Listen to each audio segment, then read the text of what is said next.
Welcome to this explainer. Today, we're popping the hood on some modern political messaging to see exactly how it runs. We're going to neutrally deconstruct a highly partisan source video from an organization called Promethean Action.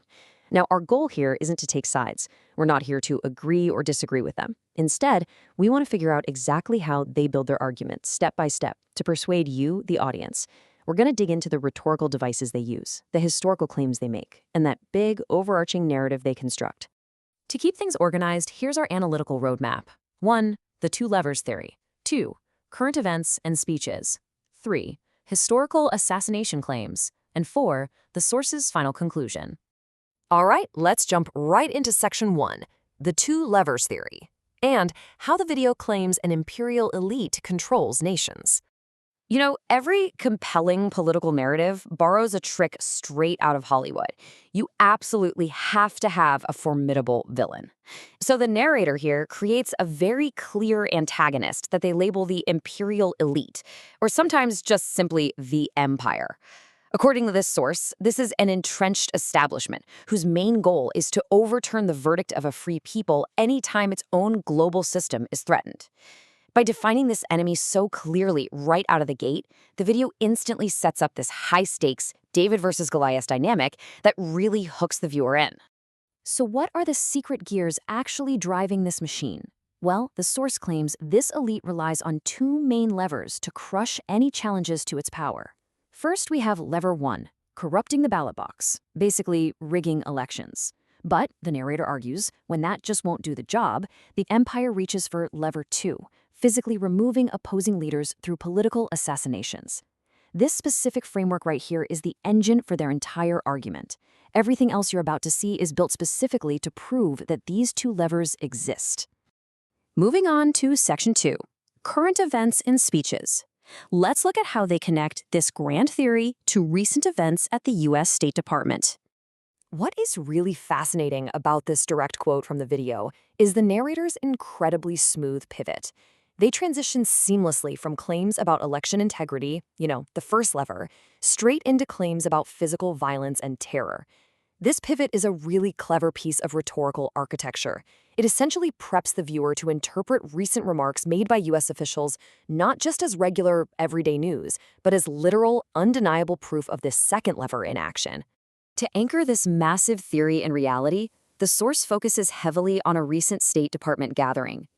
They point out that 60 nations came together to focus specifically on the dangers of left-wing political terrorism. Crucially, though, the video frames this not just as a standard diplomatic meeting, but as a massive, coordinated global response to that second lever of the imperial elite. Now, to prove this threat isn't just some abstract theoretical concept, but something deeply personal and happening right now, the video highlights this off-script quote from Treasury Secretary Scott Bessent. Bessent reveals he was targeted just 2 hours after being sworn in, literally 2 hours, by dropping in this specific dramatic soundbite.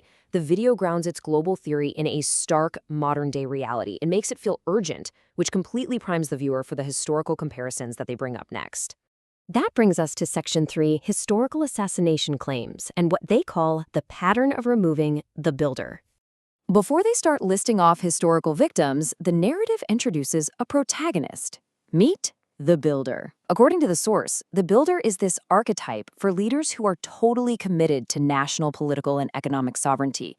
Notice how introducing a noble, creative archetype creates the absolute perfect foil for that destructive imperial elite we talked about earlier.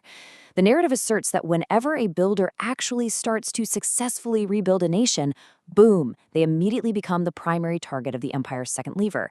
It's a great way to get the audience instantly emotionally invested in these historical figures.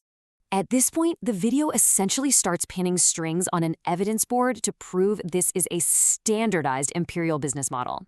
They construct this rapid-fire historical timeline, citing the assassinations of 3 very prominent European figures: Italy's Aldo Moro back in 1978, Germany's Alfred Herrhausen in 1989, and Detlev Rohwedder in 1991.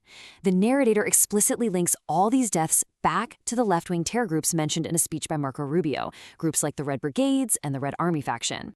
This perfectly illustrates how the source is connecting the dots for the viewer. They argue each of these men was a classic builder who was eliminated the second they threatened the globalist plan. Aldo Moro, killed exactly when he was trying to build a stable, self-governing Italy. Alfred Herrhausen was using a national reconstruction bank to rebuild Poland's industry right before a highly sophisticated roadside bomb took him out. And Detlev Rohwedder, a steel executive trying to save East German factories, was assassinated, which they point out resulted in those factories being assets stripped and 4 million jobs just disappearing. They frame these events not as isolated random tragedies, but as a deliberate, escalating pattern of control. To summarize the ideological motivation behind these attacks, the narrator uses this specific quote from Marco Rubio's speech, where he describes the violence as a revolt of the worst against the best, perpetrated by those who cannot build, who cannot create. What's actually a brilliant analytical discovery here is how the video co-opts Rubio's quote and neatly overlays its own builder versus empire framework right on top of his words. They are effectively borrowing his political authority to validate their central thesis. And the source goes out of its way to prove this isn't just some European phenomenon, but a truly global one. They reference Peru's Sendero Luminoso, also known as the Shining Path. The video specifically highlights how this group explicitly targeted engineers, agronomists, and the very people who physically maintain infrastructure. That pungy detail really reinforces their narrative, that the empire's proxies systematically target anyone who builds, no matter where they are in the world.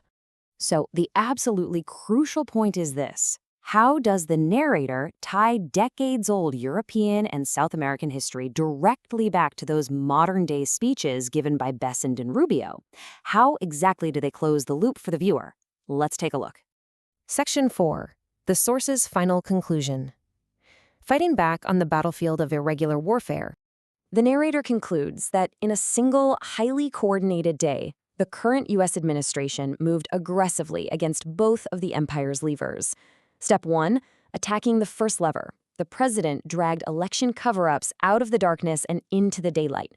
Step 2, attacking the second lever. The Secretary of State put the brutal history of political assassinations onto the world stage for everyone to see.